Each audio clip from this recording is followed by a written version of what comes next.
Très peu d'entre vous savent que le Cameroun fait partie des 10 pays les moins endettés d'Afrique. Très peu d'entre vous le savent. Pourtant, c'est la réalité. Vous pouvez aller sur Internet, vous allez trouver ça.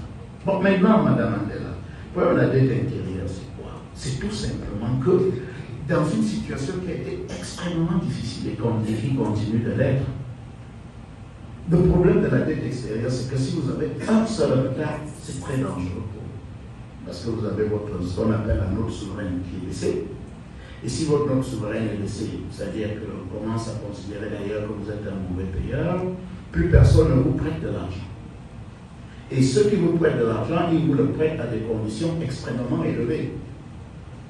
C'est pour ça que nous avons fait un effort considérable de faire en sorte que nous n'ayons aucun retard sur la dette extérieure. Ce mois de 2025, par exemple, je peux vous dire que j'ai commencé l'année en janvier 2025 avec un pic de paiement de la dette extérieure qui tournait autour de 225 milliards de francs.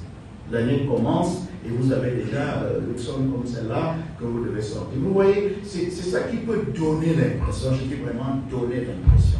C'est ça qui peut donner l'impression qu'on a plus ou moins sacrifié la dette intérieure, mais c'est faux, ce n'est pas notre volonté. Le directeur général du budget qui est là, il peut vous dire qu'ils ont fait un travail colossal d'essayer d'identifier ce que nous appelons la dette flottante.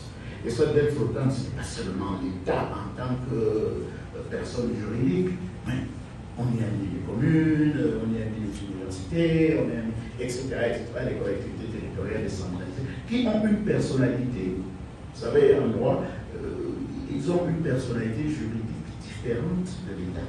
Il faut bien comprendre. Les CTD, les collectivités territoriales décentralisées, ont une personnalité juridique. Ce n'est pas l'État. Et mais nous, on a essayé de prendre tout ça. Pour dire qu'il faut payer, pour libérer, etc., jusqu'au 8 mai, nous avions avec nous le Fonds monétaire international, et ça a été l'une des discussions fortes, parce que nous on disait que nous voulons encore avoir de l'argent pour éponger effectivement ces arrivées de notre intérieur.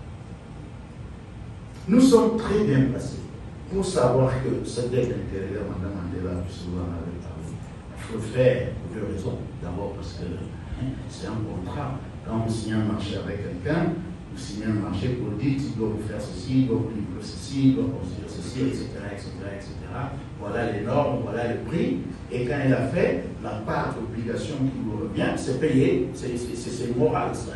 Il faut payer. C'est la première raison. Et la deuxième raison, c'est que en payant, nous-mêmes, nous savons que ça fluidifie l'économie, on injecte de l'argent dans le corps économique et ça entraîne un certain nombre de choses. Ça veut dire qu'au niveau du ministère des Finances, nous ne pouvons pas y aller. La dette intérieure, non. Si nous voulons nous-mêmes que les gens continuent à avoir confiance en la signature de l'État, il faut respecter nos obligations.